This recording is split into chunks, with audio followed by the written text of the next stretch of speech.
اللہ یجتبی الیہ من یشاء ویہدی الیہ من ینیب۔ اللہ تبارک و تعالی اپنے کلام عظیم میں ارشاد فرما رہا ہے کہ اللہ اپنے بندوں میں سے جسے چاہتا ہے اپنے قرب کے لیے چن لیتا ہے، اور جسے چاہتا ہے اپنی ذات تک پہنچنے کا راستہ دکھا دیتا ہے۔ اللہ تبارک و تعالی نے اپنے مومن بندوں کے دو حال اس آیت میں بیان فرمائے کہ کچھ ایسے حال والے اللہ کے بندے ہوتے ہیں کہ ان کے اندر جذبی کیفیت پیدا فرما کر ان کا کھنچاؤ مکمل طور سے اپنی طرف کر لیتا ہے، اور انہیں سوائے خدا کے پھر کسی سے کوئی مطلب نہیں رہتا۔ اگر وہ کسی سے تعلق رکھتے ہیں تو صرف اللہ کو ہی راضی کرنے کے لیے رکھتے ہیں۔ کسی انسان سے ملتے ہیں یا کسی کے یہاں جاتے ہیں یا کسی کے لیے دعا کرتے ہیں تو اس کا مقصد اس انسان کے خوش یا ناخوش ہونے سے نہیں ہوتا، ان کا مقصد صرف اللہ کو راضی کرنا ہوتا۔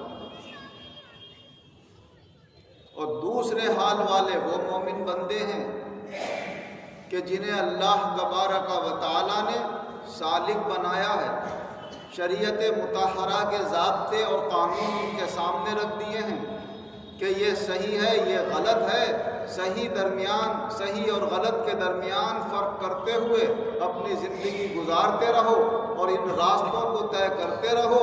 اللہ کا کرم ہوگا تو تمہیں بھی اللہ کا قرب حاصل ہوگا۔ کسی کو اللہ تعالی جامع الکمالات بنا دیتا ہے، اس میں جذبی کیفیت پیدا کر کے اپنی طرف کھنچاؤ بھی کر دیتا ہے، میلان بھی خوب کر دیتا ہے، اور شریعت مطہرہ کے راستے پر چلنے کی توفیق بھی عطا فرما دیتا ہے۔ گویا ڈبل انجن کی گاڑی ہو جاتی ہے، اللہ تعالیٰ اپنی طرف کھینچ بھی رہا ہے اور بندہ ادھر کو آگے بھی بڑھ رہا ہے، تو پھر اس کی رفتار اللہ تک پہنچنے کی بہت تیز ہو جاتی ہے۔ ایسی جامع الکمالات ہستی ہیں حضرت سیدنا فیض بخش شاہ درگاہی محبوب الہی رحمۃ اللہ علیہ۔ جذبی کیفیت دیکھی جائے تو تمام عالم کے مجاذیب اور تمام عالم کے کھنچاؤ رکھنے والے ان ولیوں کے سردار نظر آتے ہیں۔ آپ خود فرماتے ہیں اپنی ایک اس کیفیت میں کہ اللہ تعالیٰ نے مجھے جذبی کیفیت میں وہ مقام عطا فرمایا ہے جو عالم کے مجذوبوں میں شاید کسی کو حاصل ہوا۔ فرمایا یا تو اس مقام تک لوگ پہنچ ہی نہیں پاتے، پہنچنے سے پہلے ہی جنت کا راستہ دیکھ لیتے، اور اگر پہنچتے بھی ہیں تو پھر اسی جادۂ خطرناک میں، اسی چاروں طرف سے گھرے ہوئے جنگل میں فنا ہو کر رہ جاتے ہیں اور باہر نکلنے کی توفیق نہیں۔ ہاں اگر فرمایا کسی کا شیخ کامل ہو اور وہ پر توجہ فرما دے تو وہ اس جادۂ خطرناک سے نکال کر سلوک کے راستے پر اسے قائم کر دیتا ہے۔ فرمایا یہ عنایت میرے ساتھ حضرت سیدنا حافظ شاہ جمال اللہ صاحب میرے مرشد محترم نے فرمایا۔ سبحان اللہ۔ تو جذبی عالم میں بھی آپ کا کوئی ثانی نظر نہیں آتا، اور آپ کے پیر و مرشد کی توجہ سے سلوک کا راستہ بھی ہو گیا، تو دونوں کمالات اللہ تعالیٰ نے آپ کے اندر جمع فرما کر آپ کو جامع الکمالات اور کامل الصفات بنا۔ اسی لیے ایسے حالات، ایسے اوصاف و کمالات اور ایسی کرامتیں اللہ نے ظاہر فرمائیں کہ بڑے بڑے عقل والوں کی عقلیں حیران ہو جاتی ہیں کہ یہ معاملہ کیا۔ آپ کے جو خاص خادم تھے، کھانا وغیرہ بھی آپ کا بنایا کرتے تھے، یقین شاہ، وہ فرماتے ہیں کہ ایک مرتبہ مجھے بخار آ گیا، 6 مہینے تک بخار نہیں گیا، جب حکیموں کو دکھایا، انہوں نے چیک کیا تو پتہ چلا کہ ٹی بی ہو گئی، جسے دق کا مرض کہتے ہیں، اور وہ بھی تیسرے درجے میں پہنچ چکی، جس میں پھر زندگی کے آثار نظر نہیں آتے۔ کہا میں حضرت کے قریب گیا، ظاہری حیات میں موجود تھے حضرت شاہ درگاہی محبوب الہی رحمۃ اللہ علیہ۔ میں نے جا کر عرض کیا حضرت 6 مہینے ہو گئے بخار نہیں جا رہا، اور طبیبوں نے یہ مرض مجھے بتایا۔ ہاں کہا کچھ رامپور کی کچھ آب و ہوا ایسی ہو گئی ہے، وہ جو آپ نے دعا کی تھی بارش ہوئی تھی، اس بارش کے بعد کا واقعہ ہے۔ بھائی بارش سے ذرا کچھ آب و ہوا یہاں کی تر ہو گئی ہے، بلغمی مزاج فرمایا ہمارا بھی ہے، ہماری طبیعت بھی ایسی ہو رہی ہے، چلو کہیں ککرالا چلتے ہیں، آب و ہوا بدلے گی تو پھر طبیعت میں بھی فرق آ جائے۔ تو یقین شاہ جو تھے رونے لگے دھڑ، ارے حضرت کہاں ککرالا، مجھ سے تو یہیں اٹھ کر نہیں بیٹھا جا رہا ہے، چلا ہی نہیں جا رہا ہے، ککرالا کون جائے گا آپ کے ساتھ؟ اب آپ کا خادم تو 2-4 دن کا مہمان ہے، اب چلا ہی اللہ کے یہاں، جو رہ جائے انہیں لے جانا اپنے ساتھ۔ تو حضرت نے ذرا توجہ فرمائی، آنکھیں بند کری اور فرمایا یقین شاہ تیرے مرض پہ ہمارا قہر غالب ہے۔ جو یہ فرمایا ہے تو فرماتے ہیں آج ایک دن کل دوسرا دن جو بخار غائب ہوا ہے، تو فرماتے ہیں 1 سال ہو گیا، بخار کا پتہ بھی نہیں کیا ہوتا ہے، مرض کا پتہ بھی نہیں کہ بیماری ہوتی کیا نہیں۔ تو وہاں کہاں یہ حال ہے کہ آج بالکل کامل صحت کے ساتھ میں ہوں، وہ کہاں وہ حال تھا کہ یقین شاہ کی زندگی کا کسی کو یقین بھی نہیں تھا۔ یہ جملے ان کے کیا طاقت اللہ نے عطا فرمائی، کوئی اندازہ کر سکتا ہے ان کے زور بازو کا؟ نگاہ مرد مومن سے بدل جاتی ہے تب۔ آپ کے چہیتے مداری شاہ ایک بیٹے ہی کی طرح پلے آپ کے، کیونکہ چھوٹے سے بچے کہیں سے کھو کر آ گئے تھے، کیا تھا نہ کوئی دیکھ بھال کرنے والا، کوڑا کاڑا بینتے پھرتے تھے، کچھ پڑا ہوا مل گیا وہ کھا لیا۔ حضرت کو پتہ چلا تو حضرت نے اپنے پاس بلوا لیا، بھائی بچے کو یہاں پر لیا، اور پھر حضرت نے اسے اپنے بیٹے کی طرح پالا، خود نہاتے اپنے ہاتھ سے، خود کپڑے بدلواتے ان کے، خود بٹھال کے اپنے ہاتھوں سے کھانا کھلاتے۔ کیا مقام ہوگا مداری شاہ کو، مزہ آ گیا۔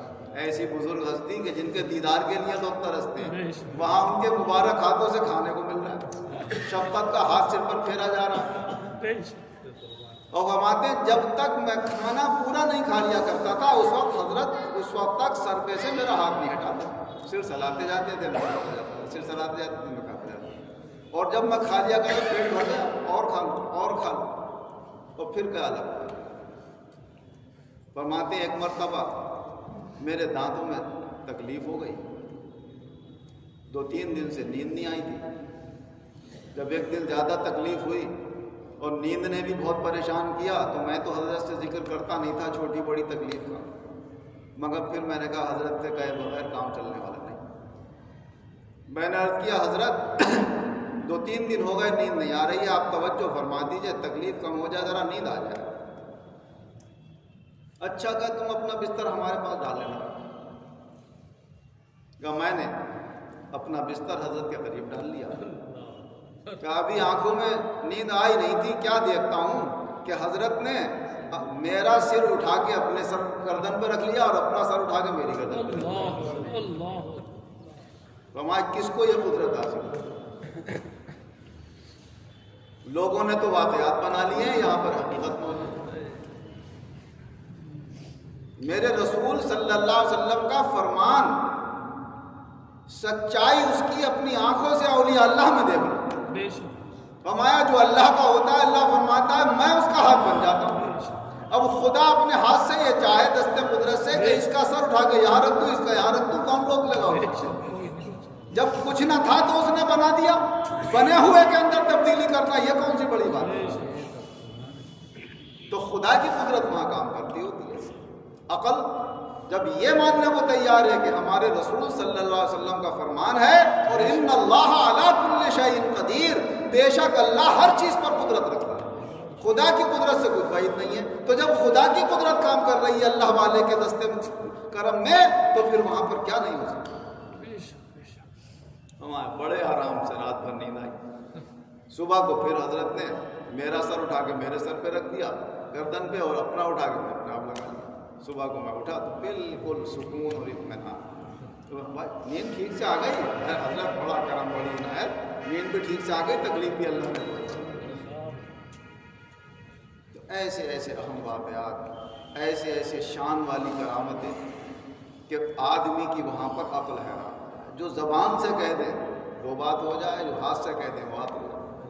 ایک مرتبہ آپ کے مقابلے میں ایک فقیر آ گئے تھے, اگرچہ آپ کے ہی پیر بھائی تھے. واقعہ تو لمبا ہے مگر مختصر یوں بیان کر دوں کہ جب مقابلے کی شکل حضرت نے دیکھی تو حضرت کا دل دکھا کہ تم جب ہماری بات پہلے ہو گئی تو اس پر پھر تمہیں اپنی بات نہیں کہنا چاہیے. حضرت چاہ رہے تھے عمر خان یہاں کے حافظ صاحب رحمۃ اللہ علیہ کے مجاور ہو جائیں, وہ چاہ رہے تھے ملنگ شاہ ہو جائیں. حضرت نے پہلے کہلوا بھیجا تھا نواب صاحب سے, شاہ درگاہی صاحب نے. انہوں نے جواب میں یہ خط بھیجا کہ جو عمر خان کے لیے تم نے تجویز کیا ہے وہ ملنگ شاہ کے حوالے کر دو, ورنہ فقیر کی چٹ مشہور ہے. اور پھر یہاں رامپور آ گئے سرسی سے, گنگا کے کنارے سرسی میں رہتے تھے, یہاں پہ آ گئے. تو حضرت کو پھر حضرت خود نہیں جاتے, وہ جو حضرت مجدد الفسانی رحمۃ اللہ علیہ کی اولاد میں پیر زادے جی نے کہتے ہیں, پیر زادوں نے آ کے بار بار کہا حضرت وہاں سے وہاں گئے, بڑا زور دکھا رہے ہیں, بڑا یوں کر رہے ہیں. اچھا چلو بھائی اب دیکھتے ہو. تو کیا دیکھا, جب وہاں پہنچے حافظ صاحب کے مزار پہ تو وہ اپنی کرامتیں دکھا رہے تھے. سیف اللہ شاہ جو نظر ماری ہے, اتنا موٹا تالا نظر سے کھل رہا ہے, چاپی لگا رہے, اتنے صاحب کرامت تھے وہ. اور ان کی چٹ مشہور. نواب صاحب سے کہا تھا میری چٹ مشہور ہے, اگر کہہ دیا کرتے تھے اس گاؤں کو میں نے چٹ کر لیا تو سب گاؤں فنا ہو جائے گا. کتنے زبردست بزرگ.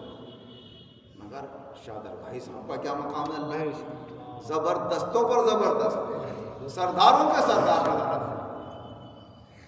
جب حضرت نے قدم رکھا ہے مزار شریف کا قریب تو بے چین ہو کے بے قرار ہو کے آ کر بائیں طرف سجدے میں سر رکھ دیا حضرت کے سامنے, اور وہ رنگ بدل گیا. ملا محمد یار نے زور سے آواز, حضرت آپ کے سامنے سر سجدے میں رکھے ہوئے ہیں. حضرت نے توجہ کی, دائیں جانب آئے, پھر سر سجدے میں رکھ دیا. حضرت پھر انہوں نے چیخ ماری, حضرت اب دائیں جانب آپ کے سامنے سر سجدے میں. حضرت نے پھر وہ بالکل سامنے آ کر جھک گئے. حضرت مزار شریف میں جائیں گے, میرے سر پہ قدم رکھ کے جائیں. اب سمجھ گئے کہ حضرت کا مقام کیا ہے, وہ راز اب کھولا اللہ نے. معلوم ہوا کبھی کبھی بڑے بڑے فقیروں پر بھی بعض راز چھپا کر رکھے جاتے ہیں. جیسے مشہور ہے کہ اعلیٰ درجے کا پہلوان اپنے خاص شاگرد کو سب دام سکھا دیتا ہے مگر ایک آدھ دام بچا کے رکھتا ہے. ہمارے یہاں ایک حنیف پہلوان تھے, جمعہ پہلوان کے استاد. جمعہ پہلوان کو سب دام سکھا دیا تھا انہوں نے, مگر ایک دو نہیں سکھایا. اور شیخ سعدی رحمۃ اللہ علیہ نے زال جو گزرا ہے بہت بڑا پہلوان, اس کے استاد کا واقعہ لکھا ہوا ہے کہ اس نے بھی سارے دام سکھا دیے تھے, ایک نہیں سکھایا. اس نے بادشاہ کے یہاں دعویٰ کر دیا کہ میرے مقابلے کا اب کوئی نہیں ہے پوری دنیا میں جس کے دل چاہ رہا. انہوں نے اپنے استاد سے بھی لڑ لیا, ارے میں تو استاد سے بھی لڑ لیا, تیرا سمجھایا اس نے, ایک منٹ میں استاد نے نیچے گرا دیا. اس دام بولے یہی دام تو نہیں سکھایا تھا, بولے اسی دن کے لیے تو رکھا تھا. وہی حنیف نے کہا تھا, صالح میاں نے سنایا تھا ہمیں یہ واقعہ کہ میرے سامنے کا واقعہ ہے کہ جمعہ پہلوان اپنے استاد کے اس مقابلے میں آ گئے. تو حنیف نے کہا تھا تیری ماں یہ کہہ رہی ہے. ماں نے کہا تھا جمعہ, ماں بہت تیز تھی ان کی جمعہ پہلوان. انہوں نے کہا تھا اب تو میرا بیٹا اپنے استاد کو بھی مان لے گا, وہ تو بس رعایت کرتا ہے استاد نے. وہ کہیں خبر پہنچ گئے تھے, انہیں تیری ماں یہ کہہ رہی ہے. مارنا تو دور کی بات, میں یوں کھڑا ہوں تو مجھے بس پیچھے کو ہٹا دیا قدم اگر ہمت ہو. تو ہم نے پورا زور لگا دیا تھا, ایک قدم پیچھے کو بھی ہٹا دیا. بولے دیکھو کبھی استاد کے مقابلے ہوتا نا, اللہ نے استاد کا مقام استاد کا ہی رکھا ہے. اور یہ وہ رشتہ ہے استاد اور شاگرد کا کہ یہاں تو مذہب بھی نہیں دیکھا جاتا. مسلمان ہندو کا استاد, ہندو مسلمان کا استاد, ہندو ہاتھ جوڑتا ہے اور مسلمان ہاتھ چوم لیتا ہے، سر پہ ہاتھ رکھواتا ہے، یہ نہیں دیکھتا ہے کہ یہ مذہب کیا عقیدہ تھا، میرا استاد ہے جس میدان کا بھی استاد ہے۔ تو حافظ صاحب رحمۃ اللہ علیہ دونوں کو استاد ہیں۔ نہ جانے کون سا مقام شاہ درگاہی صاحب کو عطا فرما دیا کہ اس کی جھلک دوسرے مرید کو پتہ بھی نہیں چل رہی ہے کہ اس مقام کے اوپر ہے، اور پھر وہ جھلک وہاں ظاہر کر دی کہ بھائی ان کے مقابلے میں نہیں۔ خیر معاملہ آیا گیا ہو گیا، حضرت مزار شریف میں گئے، طواف کیا، اور پھر انہی سے کہا سیف اللہ شاہ سے کہ اپنے ہاتھ سے اب دستار باندھو عمر خان، جن کے ہم چاہتے ہیں مجاور بنانا اپنے ہاتھ سے، تو ہمت نہیں ہوئی کہ منع کر دیں، اپنے ہاتھ سے دستار باندھے، حضرت یہی مجاور، یہی گدی نشین۔ پھر 1-2 دن مہمان بنایا سیف اللہ شاہ کو، رخصت کرتے وقت فرمایا کہ بھائی اب فقیر کا حال استقبال میں نظر نہیں آئے گا۔ بس اتنا کہنا تھا کہ وہ گھر گئے، 2-3 دن کے بعد بیمار ہوئے اور اللہ کی تشریف لے گئے۔ تو یہ حضرت سیدنا فیض بخش شاہ درگاہی محبوب الہی رحمۃ اللہ علیہ کا وہ رتبہ اور مقام ہے کہ ہم اور آپ تو سنی سنائی باتیں بیان کرتے ہیں، حقیقت تو اللہ ہی جانتا ہے کہ ان کا کیا ہوتا ہے۔ اللہ تبارک و تعالیٰ ان کے صدقے میں ہماری دنیا بھی کامیاب بنائے اور آخرت بھی کامیاب بنائے، آمین وآخر دعوانا الحمدللہ رب العالمین والعاقبۃ للمتقین والصلاة والسلام علی خیر خلقہ محمد وآلہ واصحابہ اجمعین۔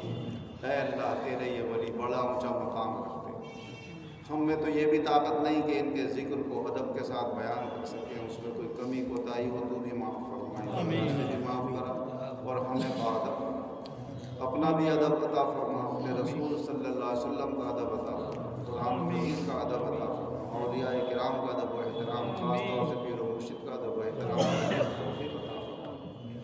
اے اللہ تمام عالم کے مسلمانوں کو بادب، بے ادبی دونوں سے دور فرما، عقل سلیم اور ہوش عطا فرما، معرفت عطا فرما، بیماروں کو شفا عطا فرما، قرضداروں کو قرضوں سے نجات عطا فرما، بے روزگاروں کو اچھے روزگار عطا فرما، روزگار والوں کو روزگاروں میں خیر و برکت اور ترقی عطا فرما، شیطان کے وسوسوں سے، نفس کی شرارت سے، فاسد خیالات سے، عورتوں کے حملے سے، مردوں کے حملوں سے، جنوں کے حملوں سے، ظاہر کے حملوں سے، باطن کے حملوں سے ہمارے نفسوں کی حفاظت فرما، ہمارے خیالات و تصورات کی حفاظت فرما، ہمارے ظاہر و باطن کی حفاظت فرما، ایمان و عزت کے ساتھ اے اللہ نیک راستے پر چلتے ہوئے لمبی عمریں اطمینان والی زندگی کے ساتھ دینی دنیاوی نعمتوں کے ساتھ عطا فرما، جب خاتمہ فرما بآسانی ایمان و عزت کے ساتھ فرما، آخرت میں بھی، قبر میں، حشر میں، ہر جگہ اپنے مقبول بندوں کی عنایتوں کے صدقے میں شاندار کامیابی ہمیں عطا فرما کر ہر طرح کے عذاب سے بچا کر بآسانی جنت میں